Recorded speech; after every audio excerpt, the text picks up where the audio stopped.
पिछली श्रृंखला में हमने देखा कि कर्ण के प्रचंड युद्ध से, उसके युद्ध कौशल से अभिभूत होकर के, आकर्षित होकर, मोहित होकर कृष्ण अर्जुन से कहते हैं कि अर्जुन, अगर तुम बुरा न मानो तो मैं एक बात तुमसे कहता हूँ कि मैं तुम्हारा भी युद्ध कौशल, तुम्हारी भी योग्यता जानता हूँ और अर्जुन कर्ण की भी योग्यता जानता हूँ, लेकिन मन ही मन मैं कर्ण को तुमसे बड़ा योद्धा मानता आया हूँ। देखो अभी वह कर्ण के युद्ध को दिखाते हुए कहते हैं कि देखो वह किस कुशलता से युद्ध कर रहा है। वह उसकी दृष्टि जो है अभी हरदम शत्रुओं के गर्दन पर ही लगी हुई है कि कहाँ वो तीर जो है उसके चल रहे हैं, बाण जो है वह वर्षा की तरह से बरस रहे हैं, लोग घायल हो रहे हैं, सेना भाग रही है, वह सैनिकों के पीछे, वीरों के पीछे दौड़ रहा है। वह यह भूल जा रहा है कि वह युद्ध में इतना निरत है, इतना संलग्न है कि वह भूल जाता है कि एक सर उसके पास भी है, उस पर भी कोई हमला कर सकता है। और यह योग्यता जो है, यह बल जो है, यह शरीर का बल नहीं है, बल्कि यह आत्मा का बल है, भीतर का प्रकाश है जो उसको उद्भासित किए हुए है, उसको चंचल बनाए हुए है, चलायमान बनाए हुए है। कर्ण जो है वह साधारण मनुष्य नहीं है, शरीर तो उसका हालांकि मिट्टी का ही बना हुआ है, लेकिन उसमें ज्योति, विशिष्ट ज्योति भरी हुई है, उसमें आत्मा का बल है, तप का बल है, आध्यात्म का बल है जो उसको इतना चंचल बनाए हुए है। और इसलिए मैं कहता हूँ कि अब तुम भी अपनी समस्त दिव्य शक्तियों को का आह्वान करो, उनको एकत्रित करो, उनको सजग करो, तब जाकर के कहीं तुम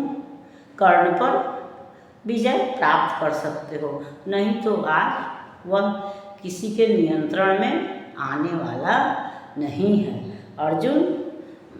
कृष्ण जो है वह अर्जुन को संबोधित करते हुए कहते हैं, अर्जुन तुम भी अपने समस्त विक्रम बल का आह्वान करो, अर्जित असंख्य विद्याओं का हो, सजग हृदय में ध्यान धरो, जो भी हो तुम में तेज चरम पर उसे खींच लाना होगा, तैयार रहो कुछ चमत्कार तुमको भी दिखलाना होगा। दिनमणि पश्चिम की ओर ढले, देखते हुए संग्राम घोर, गर्जा सारा ध्येय, न जाने किस प्रचंड सुख में भी भोर। सामने प्रकट हो प्रलय भार, तुझको मैं राख बनाऊंगा, जाना है तो तेरे भीतर संहार मचाता जाऊंगा। क्या धमकाता है काल, अरे आजा मुट्ठी में बंद करूं, छुट्टी पाऊं तुझको समाप्त कर दूं, निज को स्वच्छंद करूं। आसल हयों को तेज करो, ले चलो उड़ा कर शीघ्र वहाँ, गोविंद पार्थ के साथ खड़े हों, डटे हों चुनकर सारे वीर जहाँ। हो शस्त्रों का झंझन निनाद,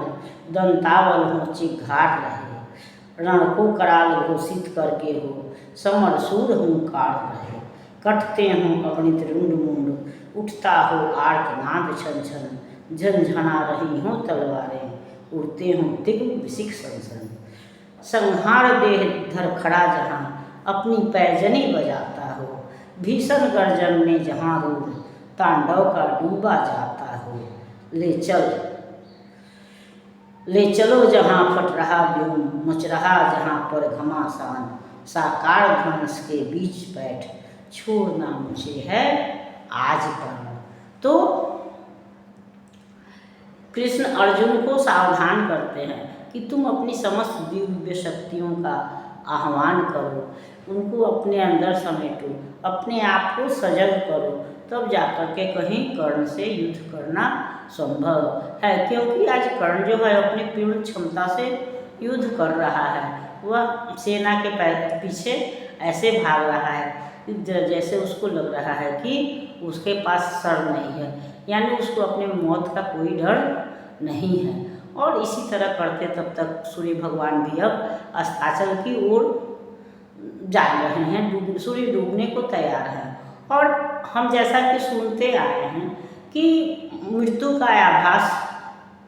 कुछ पहले लोगों को हो जाता है। और दूसरी बात यह भी होती है कि जिस तरह से दीपक जो है वो बुझने से पहले तेज हो जाता है, उसी तरह मृत्यु से पहले हमारे अंदर की सारी आंतरिक शक्ति जो है वह सजग हो जाती है, व्याधियाँ जो है वह दब जाती हैं और हम सक्रिय लगता है, जैसे कि कुछ देर के लिए लगता है जैसे हमको कोई कष्ट नहीं है, और तत्पश्चात मनुष्य मृत्यु को प्राप्त करता है। तो कर्ण को भी अपनी मृत्यु का लगता है कि आभास भी हो गया है, और उसके अंदर की सारी जो संचित शक्तियाँ हैं वह जागृत भी हो गई हैं। सूर्य भगवान को अस्ताचल की ओर जाते हुए देख करके उसको लाल लाल जो सूर्य की किरणें हैं उसको आज काल के समान दिखाई पड़ती हैं, और वह कहता है कि आज अगर काल भी प्रकट होगा तो मैं उसे अपने मुट्ठी में बंद कर दूँगा, आज उसको मैं समाप्त कर दूँगा और अपने को स्वच्छंद कर दूँगा। आज अगर प्रलय भी मेरे सामने आए तो उसके भीतर से भी मैं राह बना करके अपने मंजिल की ओर बढ़ जाऊँगा। कहने का मतलब कि आज मुझे कोई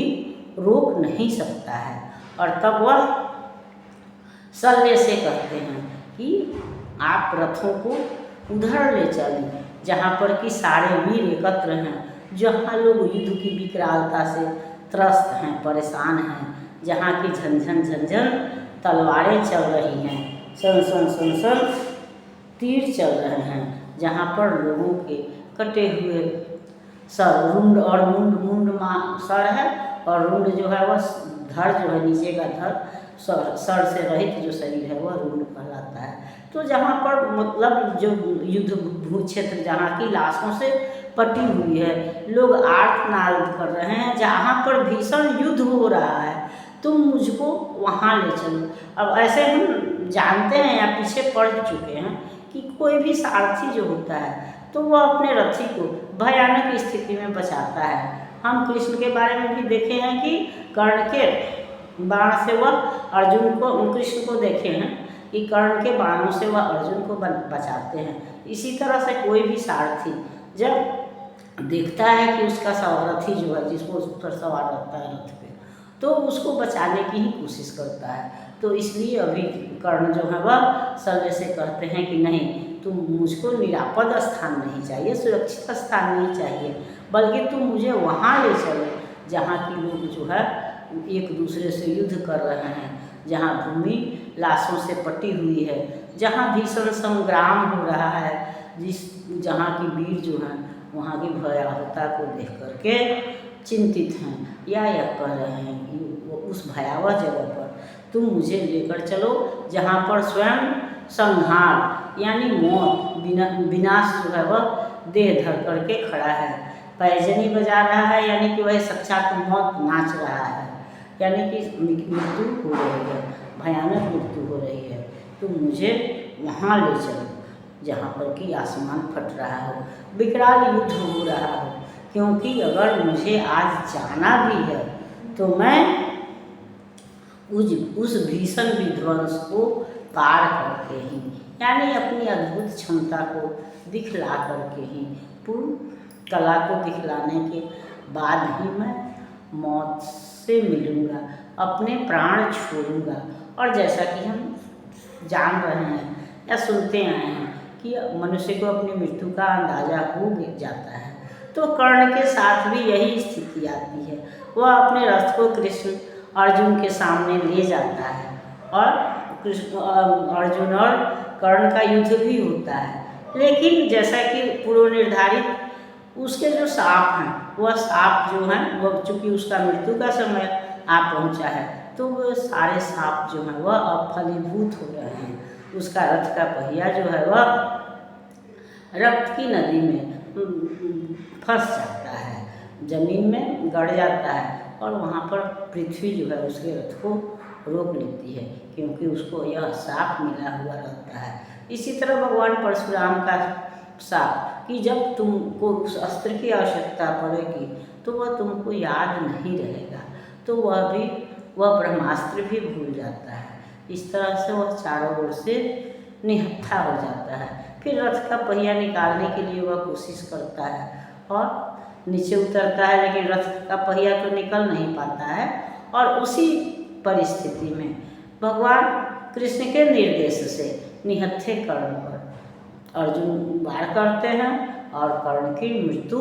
होती है। तो यहाँ हम भी यह भी देखते हैं कि प्रकृति भी कुछ लोगों को अपनी लीला दिखाने के लिए चुनती है। किसी के साथ प्रकृति क्रूर मजाक करती है, हरदम उसके साथ खिलवाड़ करती है। कर्ण उन्हीं वीरों में है जो सदैव विषम परिस्थितियों में मार्ग बनाता हुआ चलता रहा और अंततः मृत्यु को प्राप्त हुआ। लेकिन प्रकृति ने पहले उसका साथ नहीं दिया, लेकिन फिर भी उसने अपने आध्यात्मिक बल से, आत्मिक बल से उसने समाज में अपना श्रेष्ठ स्थान बनाया, एक जगह स्थापित किया जो कि आज भी वह अजर है। इस पर हम अगली श्रृंखला में विचार करेंगे। तब तक यह श्रृंखला आपको पसंद आती है तो इसको लाइक कीजिए, सब्सक्राइब कीजिए। मिलते हैं अगली श्रृंखला में, तब तक के लिए धन्यवाद।